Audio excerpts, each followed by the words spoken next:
Hello, and welcome to the Argyle CISO Leadership Forum, Cloud Security, AI, and Governance 2025. My name is Nick with Argyle, and it's great to have everyone joining us today. A couple of notes before I turn things over to our panel moderator. First, a quick reminder to stop by our sponsors' virtual booths at any time during today's event and for the following week. Our partners are committed to providing you with valuable content and a great overall experience. At any time during today's event, you can visit their virtual booths from the main agenda page, which include complimentary materials, information, and meet and greet opportunities.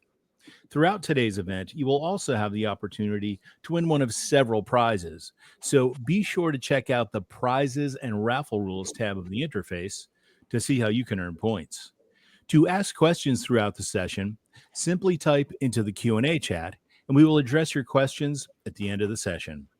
Now, without further delay, I would like to introduce our moderator, Kojo Hogan, Business Information Security Officer, BISO at TD Bank. We're super excited to have Kojo and all our panelists for a panel discussion titled Mitigating Internal Threats, Preventing Data Loss and Fraud. Welcome, Kojo. Over to you. Thank you, Nick, for such a great introduction. I'm super happy to be here today, along with my fellow panelists. It's going to be an interesting discussion. These are some of the most eminent thought leaders I've met this year on a wide range of topics. And so without further ado, I'm going to let them give an introduction for themselves. So starting on my right is Melody. Melody, why don't you give us an introduction about yourself and give us a little bit of tidbits about who you are and where you come from and why you're here today. Sure thing, Kojo. Thank you. Good morning, good afternoon, good evening. My name is Melody Balsay.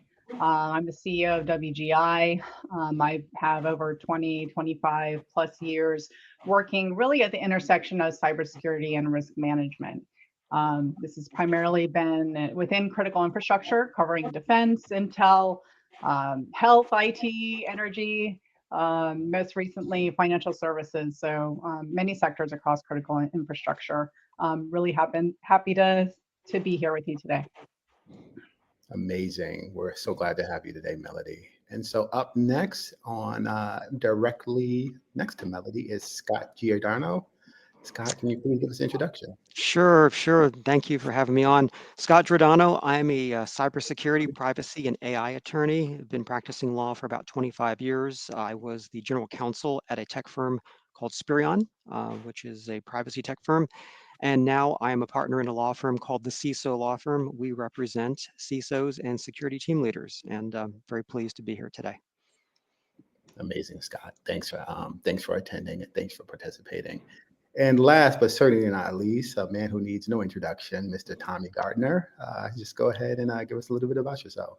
Thanks, Kojo. I'm happy to be here. I'm a old submarine officer by my background and training, mechanical engineer that became a nuclear engineer. But I got into cyber as a young ensign using data science technologies and some classified programs. And the Navy kept throwing me back into some high-tech programs throughout my career of 20 plus years in the service. I've been out for 20 years in industry.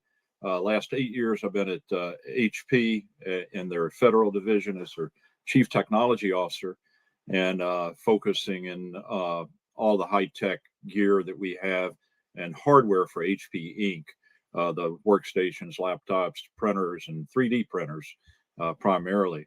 HP encourages us to give back to the community at least 4 hours a week. And I do that by teaching grad students at Catholic University here in Washington, primarily teach software development, artificial intelligence, and cybersecurity and architecture. Awesome. Thank you, Tommy. And what better way to keep your skill set fresh than teaching the next generation? Yeah, I'm learning more than they are, Kojo. So that's every time. All right, so we're going to dive right into some interesting questions. Something no one has heard about, I'm sure, is AI. And how has AI changed the threat landscape, or how you look at your threat landscape across your business? So I'm going to start with Scott. Scott, from a risk management point of view, what is your take on it? So many things have changed with the risk landscape. One is just better phishing, better social engineering, better deep fakes, or just the prevalence of deep fakes. There was a case that happened earlier this year where was defrauded of about $25 million as a consequence of a deep fake. And this is something that can happen to anyone. So it's expanded the capability of bad guys to do all kinds of things. And that doesn't even think about LLM jailbreaking and other things that are unique to AI. It's just addressed and amplified their ability to do all kinds of evil. And unfortunately, this is something that we have to take very seriously. Amazing answer. Thank you for that insight. And Tommy, how about yourself? What are the students talking about? What are you seeing in your neck of the woods? Well, it's certainly changed. Over the 50 years I've been involved in AI, the change came from just weighted algorithm models, going from expert systems, which is still around today, where you bring somebody ready to retire and you kind of download what they think and how they make decisions into a software database. Today, the generative AI is fairly new. We've known about it for a decade, but the applications are there. And the change in both the threat of the adversary as well as the protection capability of industry. It comes with the processing power, which has just amazingly gone up tremendously, particularly with the neuromorphic processing unit chips that are being used today, and getting off of the graphics display or GPUs, which are designed to do graphics, not to do AI, where the NPUs are doing one. It's just tremendous increase in processing. And then the storage for these massive databases, the cost of storage has continued to go down. So you can, it's like a beer commercial. It tastes great, less filling. You can have more power and it costs less energy to do it. So. Amazing answer. And who knows, with Google introducing a quantum computer, the next 5 years is going to be very interesting on the landscape. And Melody, how about yourself? What are the things that you're seeing across your various roles and background, from the financial institution to doing heavy equipment? What are the things that are keeping you up at night about AI? I mean, just thinking about, how AI has changed things. AI is a true force multiplier, right? I mean, it means our adversaries can move faster and smarter. It means compromises and lateral movement can be executed more effectively. But on the flip side, right, AI can also be a force multiplier for good, such as how it's been integrated into our SIM tools, which really, help provide some of that necessary contextualized security intelligence, right? It's the thing that we've complained about a lot, about not getting enough of the actual context. That's really to cut out the noise of false positives. So, using AI in a positive way, right, to automate incident response, right, and really up our game from a defense standpoint as well. A really great answer. And that brings us right into the next question. So, in your opinion, Melody, I'm going to start with you, since you walked us right into the next answer. The next question. What are the most effective technologies and methodologies that you've seen companies use so far to identify insider threats, both malicious and accidental? And with the rise of AI, has that changed, or is it changing the way that you're using your tools, techniques, and procedures to identify these things? I mean, just looking at, let's say from the accidental insider threats, right? AI is really powerful in predictive analytics, right? So that's been around for a while now, but AI is enabling us to do it again in a better, stronger way. Really learning what's normal user behavior, device and network behavior as well. Really detecting what deviations are out there, which could potentially indicate cyber threats. Very, very interesting answer. Tommy, let's see, anything in addition to add to that? How are you done? How have you seen it from a governmental perspective? Because I think you've been dealing with it for quite some time. I mean, more robust viewpoint than general public. So what are the things that you've seen that have worked really effectively, and what are some things that you hope are going to be implemented in the future? I serve on the SCRIM task force, which stands for Supply Chain Risk Management Task Force, and was asked to chair a working group on how AI is going to impact the threat. And now I'm not a logistician. There are plenty of logisticians on the Scrum Task Force. I'm a technologist. And when you put some really great brains together, and I'm not one of them, there's some brilliant people out there, and have them thinking about the future, and specifically as regard as how AI is going to impact the supply chain, there's some scary things out there. And that report will get released later this month. And it's several hundred pages. But I would recommend the 38-page executive summary as a minimum read. And if you're really interested, dig into the details we've got. But I think the biggest threat, in my opinion, is, you brought it up with Google's quantum computing efforts. IBM has had one for much longer that you can actually go on to and program yourself. They give you time as a programmer to. So my students have been doing the IBM quantum software development, and but the real impact is not the quantum computing, but it's the quantum information science, the things we're doing today with quantum technologies. And the academic field was started in Toronto, called QML, quantum machine learning. So it's the juxtaposition of AI technologies with quantum technologies, and the rapid acceleration in both fields are going to create things that we haven't even thought of today. That's where the threat's going to go, but it's also where the industry has to use for protection. So look at QML for the future. And so just to reiterate, what was the name of that publication that's coming out, the 38-page executive summary? It will be on the CISA website, the Cybersecurity Information Security Agency at DHS. Okay. And they have all the publications we've worked on over the last 5 years in the supply chain threat.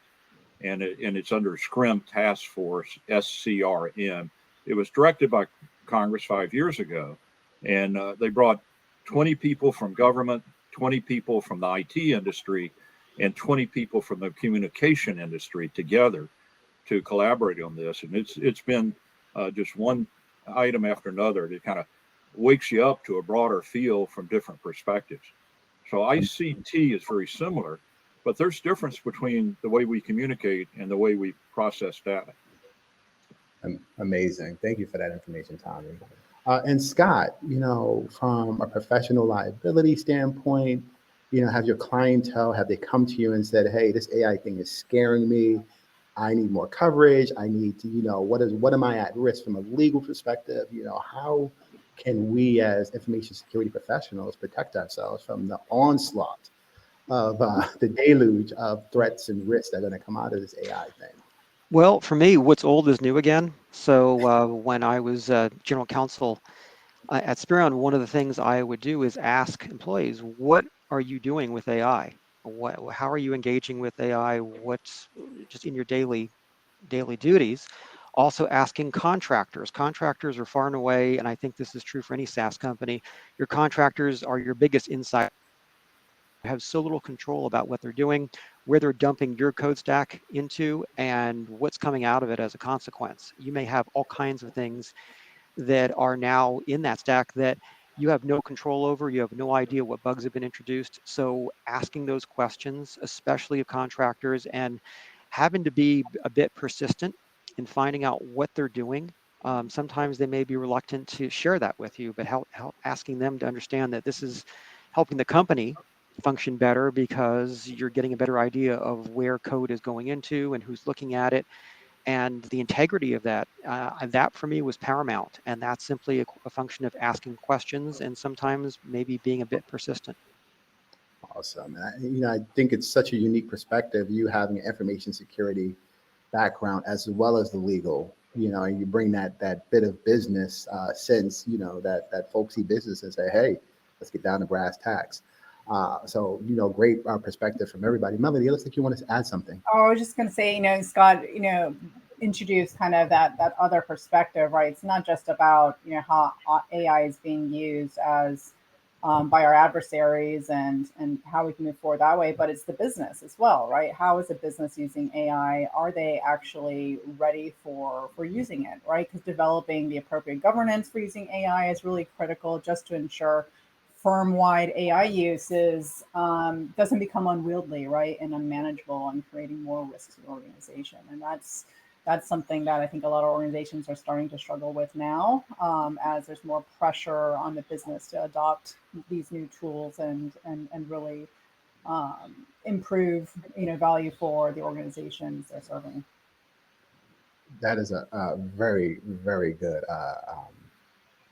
perspective and interjection. And it leads us right into our next question. And Scott, I'm going to start with you on this one, since you so eloquently you begin to touch on these things, and just to really bring it home.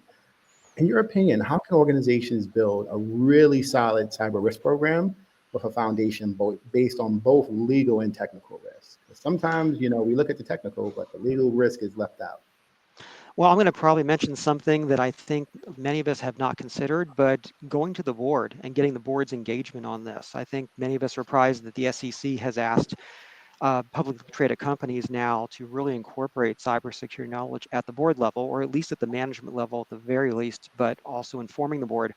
I think from my perspective that this is the missing component of cybersecurity programs today, is that the board is not engaged. In many cases, the board just doesn't understand what they don't know. And I think being able to have security team leaders brief with regularity, at least quarterly, the board, and making sure that the board understands the scope of the threat and is funding it appropriately, and giving the team leader, whether it's a CISO or security director, giving that person the authority to go and execute. That is, for me, from a very meta level, the most important component of anything that we've discussed thus far.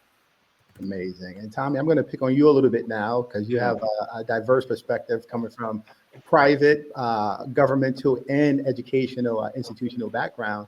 What can you add to that answer? Let me say, I think all boards, all public boards, certainly within the Fortune 500 or the large companies, and I think most small companies are aware of the cyber threat, and they get brief, some short brief, some a more extended brief. But Scott's exactly right. The board members don't necessarily understand what they're hearing. They have to trust their CIO or their CISO knows what they're doing, and that they have a pedigree to be credible in protecting the company. And I'm on the board of ANSI, so even it's more than a private company. ANSI, American National Standard Institute, is a not-for-profit. And we had our board meeting yesterday, and we got a brief, that here's how much we're spending and what we're spending it on. There is no company that can take on all the threats. The threats are way too high. There's too much to do. Nobody has enough money, or they'd be spending everything they had just trying to protect themselves. They wouldn't get anything done. So the more important thing for the board to consider is, what are they not spending money on? And that's what's called an assumed threat, or acceptable threats. And so the board has to say, we're not spending money here, here, and here. That is acceptable. And if it's not acceptable, you're going to have to spend more money. And so it's a trade-off. How protective do you want to be? How critical is your data? How protective do you need to be for your customers just to stay in business? Because if you're not going to protect the customers, you're not going to be in business long, even as a nonprofit. So the critical thing we had to go through is, where are we not spending money? That's a much harder question for the CIO and CISO to decide, why they decided to spend here and not there. And if the board can hear that and be comfortable where they're not mitigating a threat, then I think they're going to be okay. And Scott can answer from a legal perspective, will that stand up in court?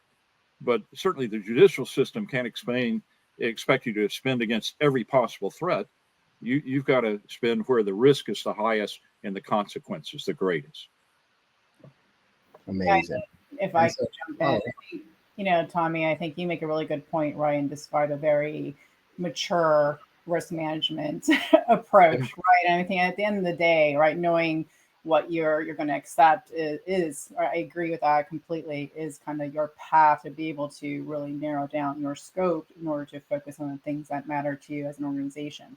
But I think taking the, looking at it from devil's advocate point of view and kind of pulling the thread a little further, is, when you see a company that's not spending the dollars, right, in cybersecurity, is it intentional in that case, right? And you look across the operational risks of an organization, cyber has ranked number one for quite a few years in a row.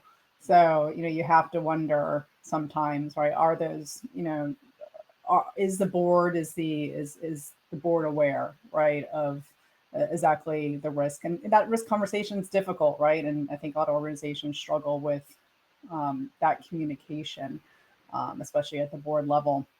And But go ahead. it's a self-preservation mode for a CIO.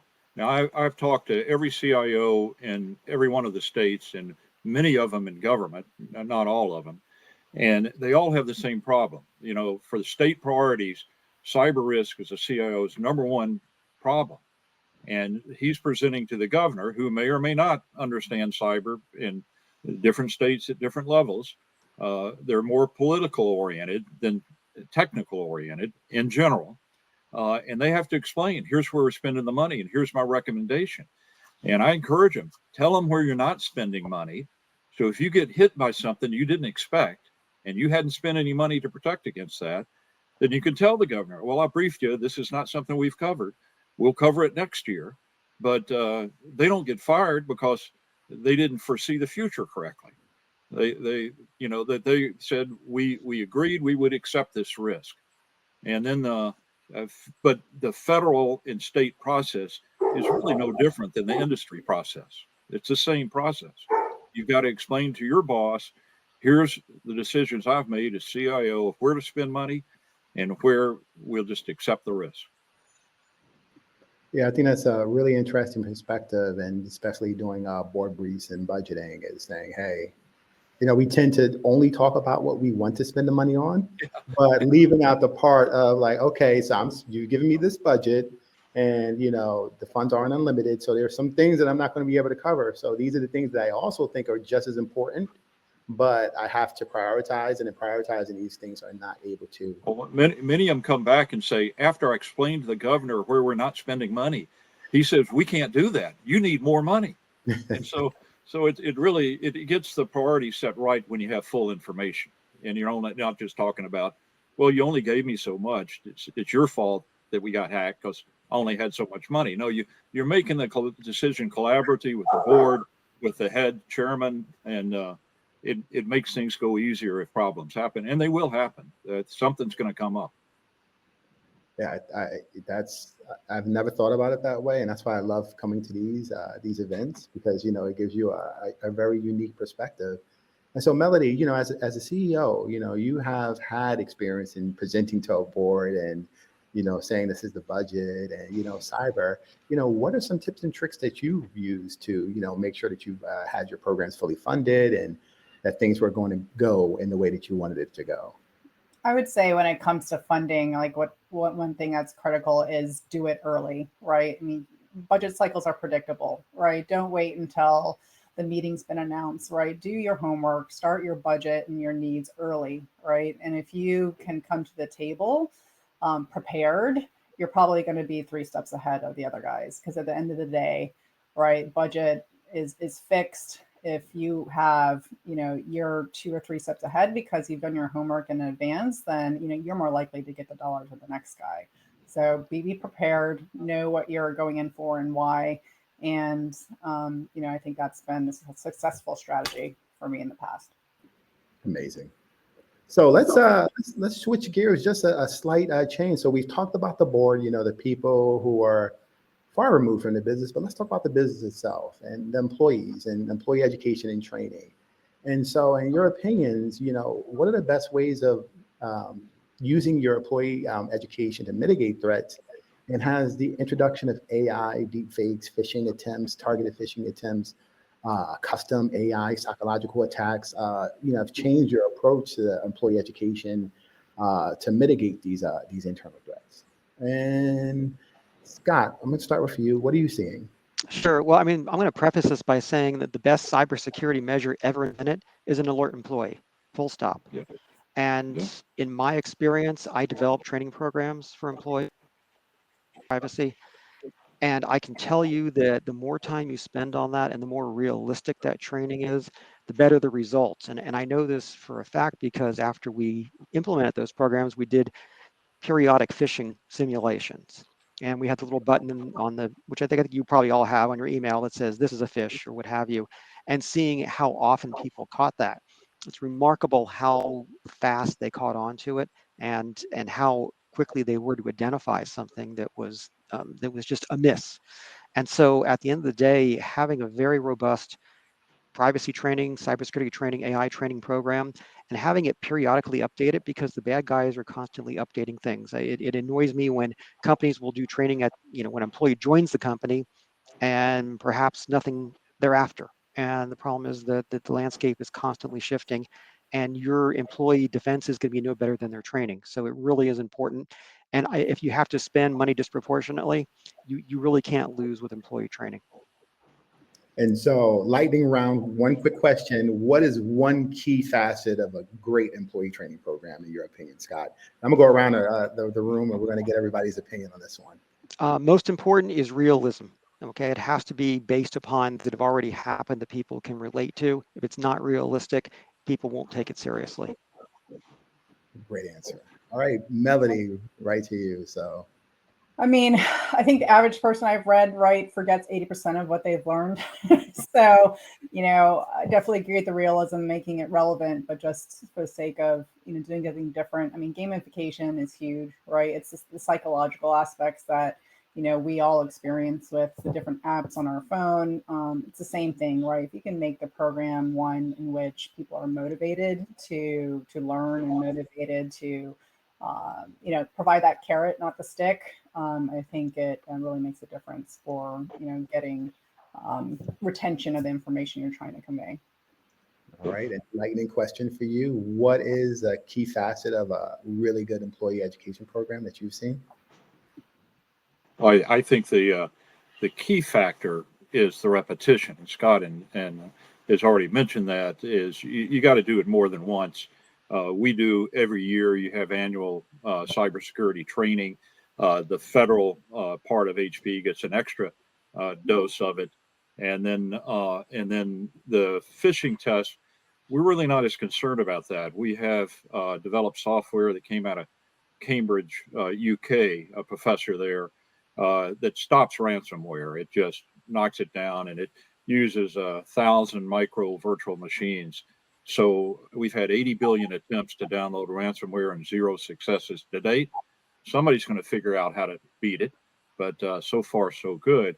But the training's still important to make the employee think before they click, what is it I'm going? And it doesn't stop the insider threat that you have from a disgruntled employee or somebody who's not happy, who's going to say, hey, I'm going to transfer all these funds to a bank in Africa that has no business getting it, or I'm going to read this fish and follow their instructions and tell them my passwords.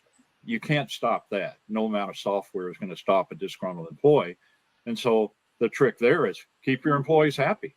Make sure that you're doing what you can, and if they're not happy where they are, encourage them and help them find another place where they would be happy, either in the company or somewhere else.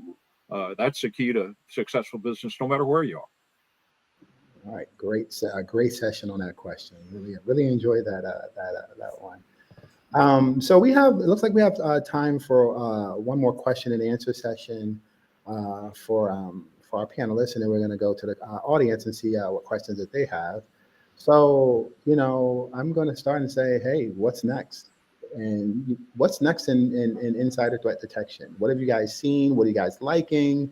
And how has AI, helped or hindered this? Tom, I'm going to start with you. Yeah, I think because we deal with hardware primarily, what I'm seeing coming next is the hardware certification. So if somebody's tampered with your machine at a physical location, you got light sensors. If somebody's opened it up, you're alerted immediately that somebody's in there. To have signatures on your components, not just your machine, that have to add up in a hash where the machine won't boot if somebody's taken out some memory and put in something else, or added phone home chip that sends information directly from your computer to a government somewhere overseas. I think that hardware protections and what we call a trusted computing module is going to be the next phase of hardware security. And you better believe me, Kojo, if your hardware is not working with your software and security, you've got gaps and you're going to be taken. I totally agree. Melody, same question. Tommy, you stole mine. I was going to do hardware. But it's, just thinking about what I kind of started the session with, which is, how AI is a force multiplier and just the speed, right, with everything. Even when you think about the good things you're doing in an organization, right? You're mapping your data and your data lineage within your company, doing all the things you're supposed to be doing, setting certain governance and policies in place. But with the right adversary, they compromise your system. Suddenly, that great work you're doing has become a tool for them to be able to more quickly and more effectively get around to different parts of your network and to your crown jewels. So, really being forward looking about how we need to adapt to that threat is always going to have to be in the forefront. And it seems like we can never completely stay one step ahead, right? Yeah, it's always going to be the arms race. And Scott? Again, I'm going to say what's old is new again. So for years, we've talked about this idea of pen testing and vulnerability scanning, and that's evolved now into what's called red teaming, which my understanding, and Tommy, you can tell me if I'm wrong, is that concept has been around forever in the military as a tiger teams. So it's again relevant, and for me, I can see that it's evolving now into a legal standard. Certainly, the NIST Inter-53, the latest rev, talks about specifically red teaming. I think the idea of red teaming specifically to go after AI threats that are cybersecurity related is crucial. It's something that I believe every organization should be doing, and I think that'll be proven out as regulatory authorities start investigating when bad things happen and determine that they should have red teamed a lot harder or should have red teamed at all. Yeah, and the important thing there is you see Department of Defense doing CMMC is an independent red team, and that's implied when you say red team, but it often works better when the red team people don't report to the same boss that the people executing do. You want a completely independent group taking a look at your priority and not afraid to call out something they see, or not worried about what's the boss going to say if I point out that the emperor has no clothes. It's you've got to have somebody who can be independent in that red teaming effort. So good call, Scott. And I think if you do, then you have at least some legal protection or safe harbor from somebody coming in and saying, well, you didn't do enough. Well, not only we do everything we could do, but we had a third party come in and say, what are we missing? And then much stronger case. Yeah, I think it's going to be really interesting to see in the future about AI red teams, just bots, attacking your perimeter, internal infrastructure, and, producing reports. It's a dream right now, but, generative AI, who would have thought it would have come on and had this onset so quickly. So thank you. There's a DARPA program on that are looking at how you have computerized AI attacks and protection measures. So good for DARPA. Hard problems. Hard problems, right? All right, so I think that is all of the time that we have for our questions, and right now we're going to shift into audience questions. And so far we have 3, and I'm going to ask them in a specific order so that we can keep the conversation flowing. Hopefully, we can get to all 3. No promises, so please don't beat me up in the comment section. So the first question I'm going to start with is something that came hand in hand, in my opinion, with AI. First we had COVID, then we had AI, and 2 things that I don't think anybody on the planet was ready for, with the exception of Tommy. I think he, was a bit more prescient, and saw all of this coming down the pipe. So first question, I'm gonna throw this out to you, Melody, is how has the scope of internal threats evolved with the increasing prevalence of hybrid and remote work environments? I mean, yeah, this really came, excuse me, this really came to the forefront, right, when we were all going through the COVID pandemic. Suddenly, as people were forced to work from home, and if you were an organization that previously, did not have the structure in place to allow that, a lot of quick decisions had to be made. In some cases, it was procuring new software, but then it was really what kind of controls need to be in place. So, for example, think about a help desk person, right? Usually help desks sit in big call centers, and you work on the machines there. Suddenly, we had call center people who were working from home. So what are the things that you had to be mindful of, right? If you had someone who was collecting credit card numbers, how could we be certain that the person wasn't taking snapshots of the data that's on the screen, and weren't printing from their home computers, or there weren't family members or other people in the rooms and in shared living or workspaces, right? Those are all new concerns for a lot of organizations that were traditionally just always an in-person type of role. Yeah, I'll pause there. And so, Scott, same question. I think we all remember the days of shadow IT, and certainly we've come full circle with shadow AI and the idea that folks are using AI in some capacity that's not approved. So it's important to really have a hard look at that and to investigate who's doing what with what technology, and also updating your acceptable use policy. AUP is arguably your most important policy in any organization modernly. I suspect that many of them are not ready or not able to deal with shadow AI, and I think it's something that I would put as a #1 priority for anyone viewing this presentation, to go and have a look at your AOP and see if it's ready to meet the challenge of shadow AI. And Tommy, Yeah, your home networks are not protected as well as an industry network, no matter what industry you're in. You just don't have the protection methodology, software, or even hardware at home. And so you better be VPN from home into a network. That gives you some protection. You don't know on the home network who else is on there. Particularly if you got teenagers at home, you have no clue how they're going to impact. They're very curious and like to play and tinker. How many home networks have a neighbor that's logging into the home network next door? That's open. In fact, the protection I heard that works best if you got a home network is label it, not Gardner's network, but label it CIA surveillance van. Nobody's going to log into that network, so you've got to be protective. And Scott hit it on the head. Shadow IT is the real issue. If your network administrator doesn't know and hasn't confirmed and know what's on the network, what's running today, and the pedigree of where it came from, kick it off and make the user come back and argue, hey, I've got a printer at home and it needs to be on because I read this stuff from home. Awesome. And so, this leads into our next question. So, as we are going full remote, hybridized workforce, how can organizations use real-time analytics and AI to enhance fraud detection, data loss prevention efforts,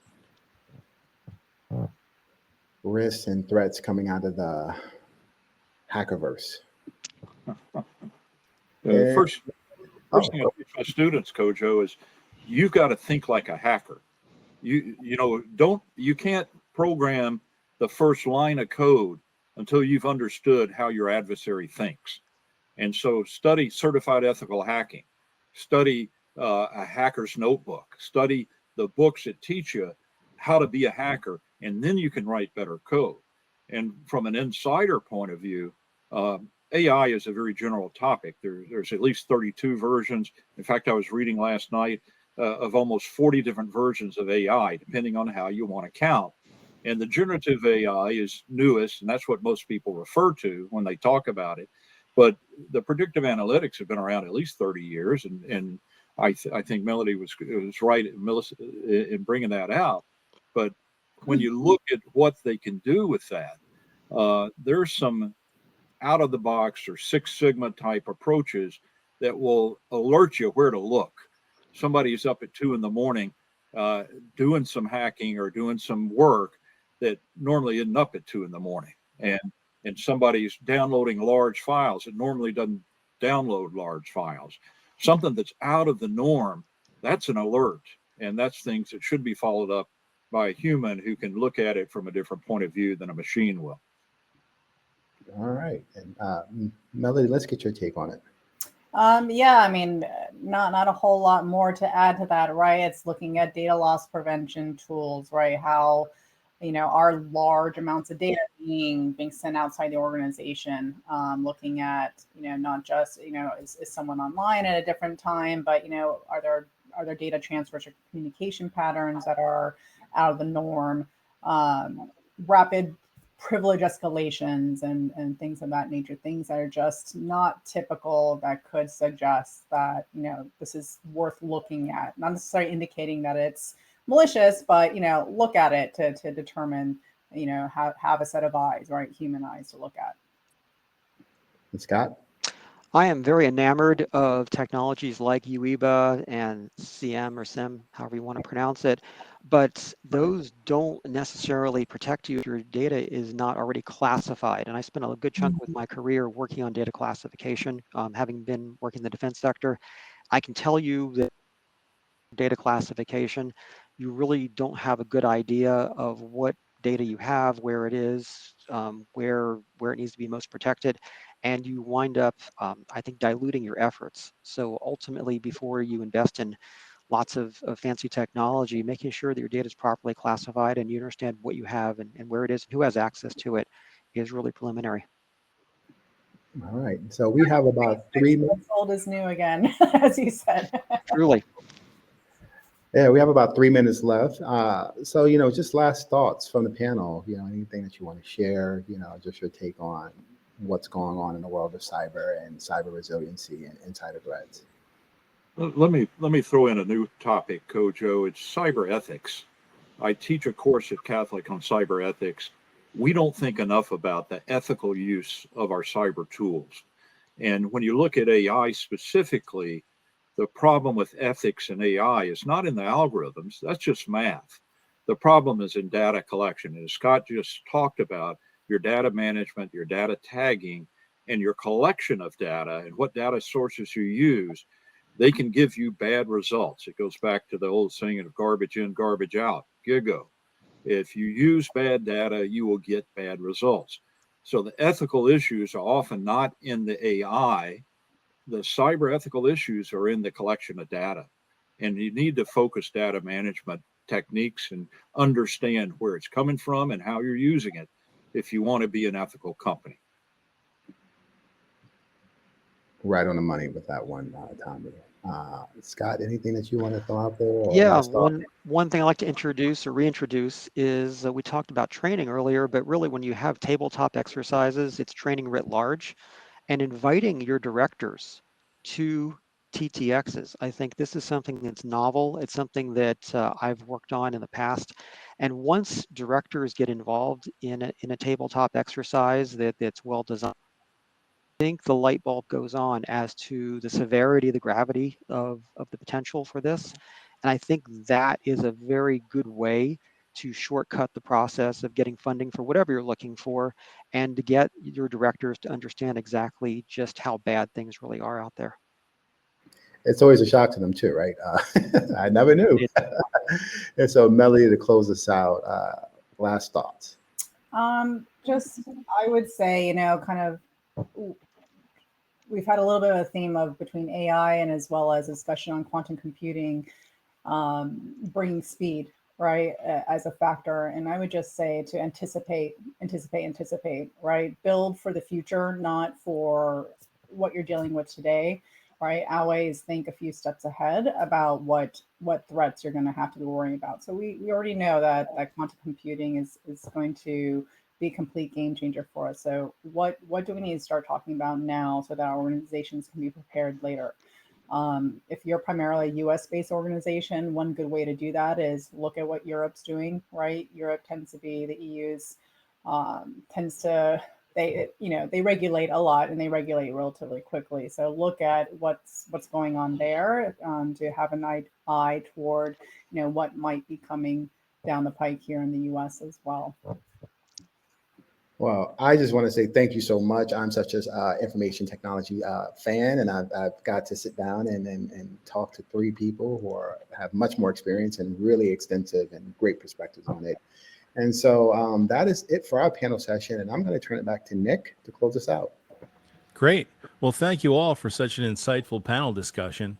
And I want to thank everyone else for joining us today. This session, along with all of today's content, will be available on demand following the event.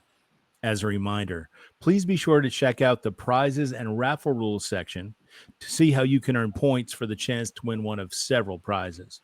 Our next session will begin at 12:25 p.m. Eastern Time, which will be a thought leadership titled End-to-End Cloud Security Strategies for a Resilient Infrastructure. Please click on the join button that will appear on your screen to be redirected to the next session, and we look forward to seeing you there.